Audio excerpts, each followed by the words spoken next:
اب آپ تصور کریں کہ یہ سب کے سب مارے گئے کس جرم میں؟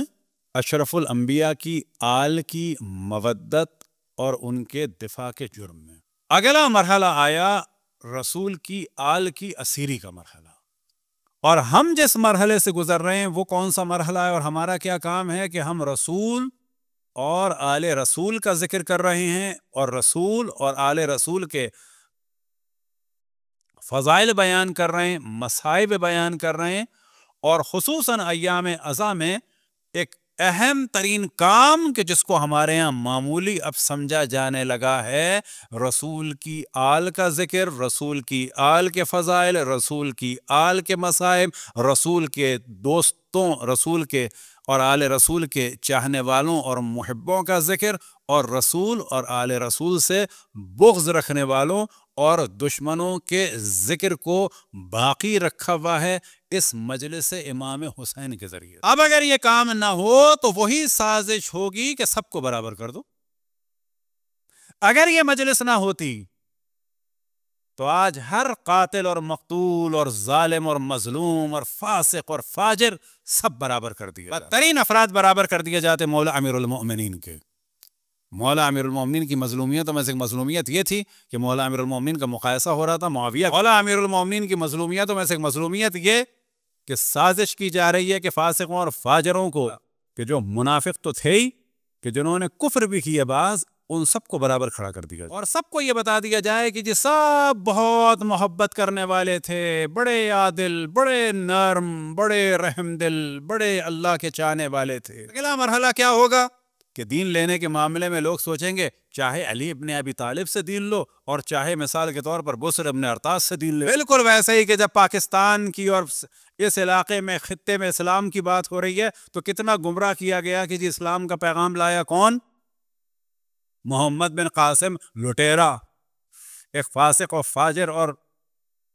قاتل و دہشت گردی کا بھیجا ہوا، دہشت گرد کا بھیجا ہوا فرد، کس کا؟ حجاج بن یوسف کا بھیجا۔ ہمیشہ یہ ذہن میں رکھیں کہ عزاداری سید الشہداء کا جو اصل ہدف ہے وہ اہل بیت علیہم السلام کو پہچاننا اور پہچانوانا، ان کے فضائل کو جاننا اور لوگوں کو آگاہ کرنا، ان کے مصائب کا ذکر کرنا اور لوگوں کو بتانا، ان مصائب ڈھانے والوں کا ذکر کرنا، ان کے قاتلوں کا ذکر کرنا، اس قتل عام کے لیے اور آل رسول کے لیے جو مصائب کی راہیں ہموار کرنے والے تھے ان کے بارے میں توجہ دلانا کہ 50 سال کے بعد یہ کیا ہوا آل رسول کے ساتھ۔ اور پھر اس سے پتہ چلتا ہے کہ حق کیا ہے و باطل کیا ہے، اور جب پتہ چلتا ہے حق کیا ہے باطل کیا ہے تو پھر پتہ چلتا ہے کہ جی حقداروں سے دین لیا جائے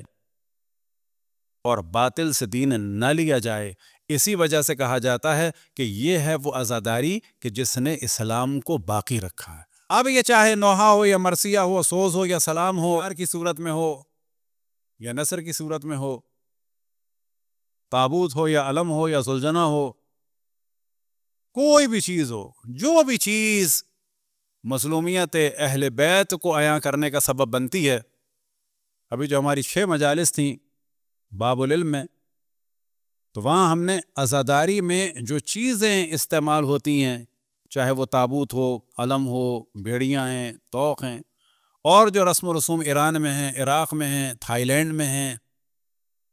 اور دیگر جگہوں پہ ہیں، انڈیا پاکستان میں، ان سب کی ہم نے کو ڈسکس کیا لاجیکلی،